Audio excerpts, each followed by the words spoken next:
The science of focus. You sit down to work. You tell yourself, this time I'll focus. 5 minutes in, you're checking your phone. 10 minutes in, you're refilling water. 20 minutes in, you've convinced yourself you need a break. And you wonder, why can't I just stay? The problem. Here's what no one tells you. Focus isn't a willpower problem. It's not about discipline, and it's not even about motivation. Your brain is doing exactly what it was designed to do. We've been taught that focus means elimination, cut distractions, close tabs, silence notifications, build the perfect environment, and force yourself to stay. But your brain doesn't want perfection. It wants predictability. When you create the perfect focus setup, you're actually triggering the exact system that makes focus impossible. The reframe. You aren't broken or lazy. You're trying to focus the way someone in 1995 would, but your brain has been rewired. Neuroscientist Dr. Adam Gazzaley calls this the interference problem. Your attention system isn't failing, it's overloaded. When you try to force focus, you're asking a system built for novelty to sit still in silence. It's like asking a sprinter to run a marathon standing still. The mechanism. Inside your brain, two networks are at play. The task-positive network, focused and goal-driven, and the default mode network, wandering and reflective.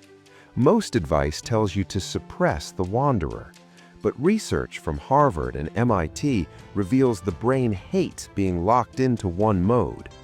When you force the task-positive network for too long, the default mode fights back. It sends you urges to check your phone or random memories. This isn't distraction, it's your brain trying to restore balance. Dr. Marcus Reichel found that the brain uses more energy when it's at rest than when it's focused. The default mode is doing deep work, connecting ideas and making meaning. When you shut it down, your brain interprets it as a threat and tries to escape. The 5 principles. How do you actually focus? By working with your brain's rhythm. 1. Use the ultradian rhythm. Your brain operates in 90-minute cycles, not 25-minute pomodoros. Within these 90 minutes, your attention naturally peaks and dips. Don't fight the dips, ride the wave.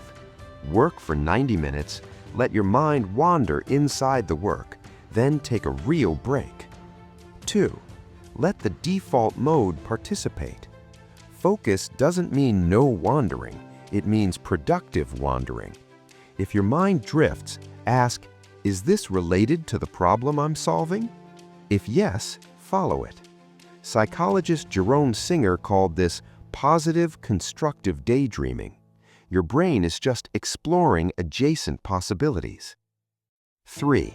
Anchor with micro-intentions. Every 15 minutes, pause for 3 seconds. Ask, what am I doing right now? This is metacognitive monitoring.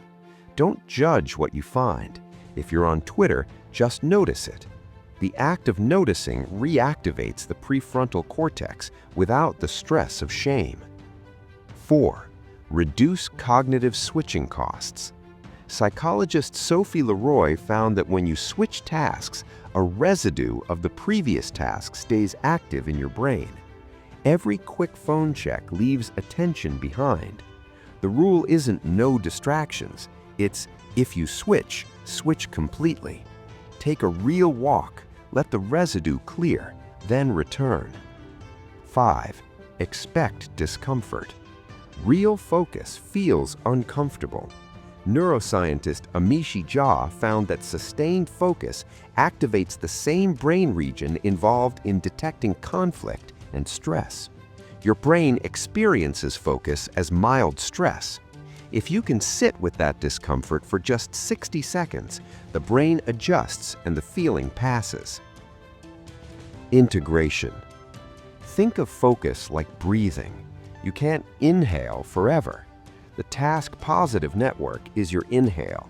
The default mode is your exhale.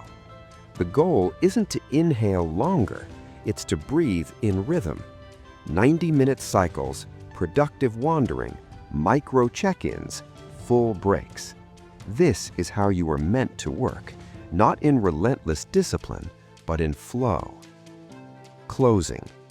You've spent years thinking something was wrong with you, that you needed the right app or the right method. But you were never the problem. The strategy was. Your brain isn't fighting you. It's asking you to stop fighting it. Tomorrow, don't aim for perfect focus. Aim for rhythm. Let your attention breathe and notice what happens when you stop trying to force what was always meant to flow.